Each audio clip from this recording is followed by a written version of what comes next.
Hi, I'm Tom Morgan, Microsoft MVP and Community Reporter at Microsoft Ignite 2019. I'm joined by Gary Pretty. Gary is from the UK and he used to be an MVP before he joined Microsoft.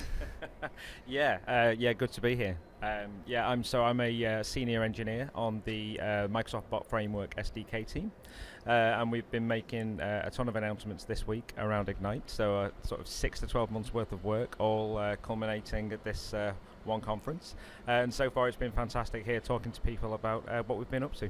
Fantastic, yeah, and there definitely have been a ton of announcements. Let's go through them. For you, what's the most exciting one? Okay, so I think for our team, the most exciting one this week has been the public preview of Bot Builder Composer. So the Composer is the visual designer. It's been an ask sort of since day one with Bot Framework, and it's your low-code, no-code solution for building conversational chatbots and then pushing them out on the various channels. And the really exciting thing about Composer is rather than it being an alternative to the SDK, it's built on top of the SDK. It uses all the same sort of objects. So you can actually build a bot in Composer, but then if you get to the point where you need to do more, you need to do some more custom code, you don't hit a wall, you don't hit a cliff, you can actually then go and build a separate bot, what we call a skill, using the SDK, for example, and then call that from the Composer. And skills is another thing that we've announced this week. It's in preview right now, but it's the idea that you can have parent-child scenarios for bots. So when Bot Framework was first announced, you would have sort of relatively simple scenarios, but more and more people are building bots for entire organizations.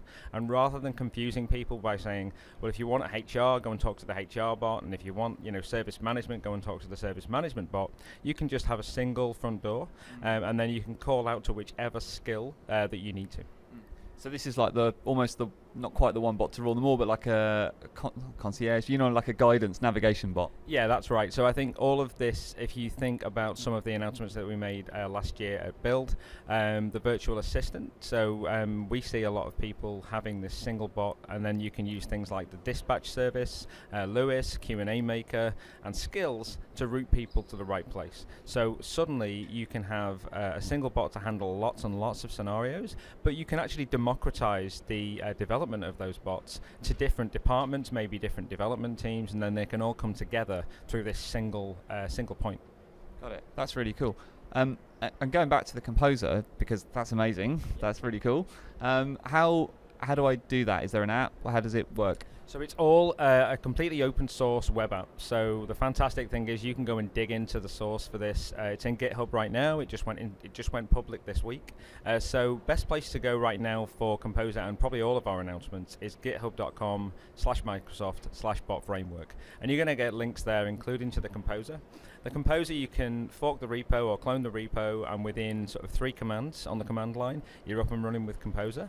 There's a ton of samples in there, so things from like to-do bots or bots that are integrated with Q&A maker. So you can get started with the templates, or you can start with a completely empty shell and then build on it from there. And we're really excited about it. Wow, that's really cool. And you can start, I guess you could start with the templates. If it doesn't work out, like break it open, make it better. Right, exactly, yeah. And the nice thing is that, like I said, you're not coming to a dead end with these bots. You can reuse. So, for example, we've had a session today where Darren Jefford from our team was showing how to build a bot with Composer. And now later on, Power Virtual Agents in their session, they're going to take that bot that was built with Composer and deployed to an Azure web app, and they're going to call that bot as a skill from a Power Virtual Agent bot. So all of these things are composable. Just say what you just said again, but slower, right? Okay. So the great thing about Composer is you can take the output of a Composer bot and... Hang on, yep, so I'm going to go slowly because it's Thursday and I'm tired. All right, yeah. It's Wednesday and I'm tired, right? So, yep, start with the Composer. Right, yeah. With a template or whatever. Yeah, so you build either using the template or you start from scratch and you build a bot. Yep. Okay. Any bot can also be a skill with no code changes, which means that you can call that bot as a child bot from any other bot.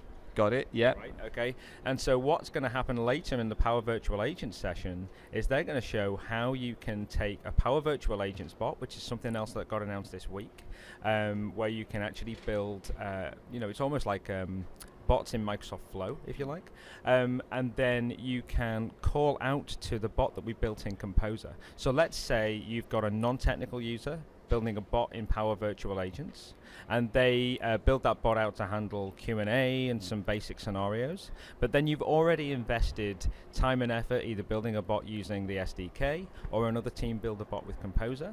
Then you can plug all of these together. You don't have to drop it and say, well, I'm going to rewrite this in Power Virtual Agents. You can actually mix and match. I got it now, and then that's really cool. And actually that sort of crosses over into something else with Power Virtual Agents that we should come back to, but I like that idea then, that you can combine those things that you spoke about, so you can have this master bot, and it can call off to a mixture of the no-code solutions, but also the kind of heavily invested, the IT support desk, ticketing system, whatever it is, all these different things. Yeah, and actually that's been something else that we've been talking about this week. I've been on the booth all week talking to people, and we've made some further investments and updates to our virtual assistant template. And our virtual assistant and enterprise templates are really what we see are the best practices for building a large enterprise scale bot, componentized using skills, and we've also released some experimental skills, almost like samples if you like, so for connecting to systems like ServiceNow. So the number of people that have come to the booth this week and said, I really want to build a bot that connects to ServiceNow or connects to my IT system. The great news is you can just go to our GitHub repository and grab that skill and then modify it for your needs. Fantastic. And this is, like, for clarification, because you mentioned it, this is not Power Virtual Assistants. Right, no, it's not. No. So, I realise the terminology can get a bit confusing, but Power Virtual Agents sits on it sits on top of the bot framework, and it's a great way of building a no-code bot and potentially connecting some existing assets that you've already got within the Power Platform. But then you have the Bot Builder SDK, which underpins that. And then we have a series of templates, so an enterprise template, an enterprise assistant, which you can use to really get up and running. So we realized some time ago that people were reinventing the wheel almost. So lots of people were writing a ServiceNow connector. Like lots of people were writing a calendar skill that integrates with Graph. So where we've seen those common scenarios with customers, we've built those out for you as almost like a starter kit. And now you can grab them, get them up and running really, really easily, and take advantage of all of the best practices that we put in place. That's really cool. Thank you. That makes more sense now. Yeah, brilliant. Gary, thanks so much for your time. It's been really, really useful. Thank you. Okay, thanks.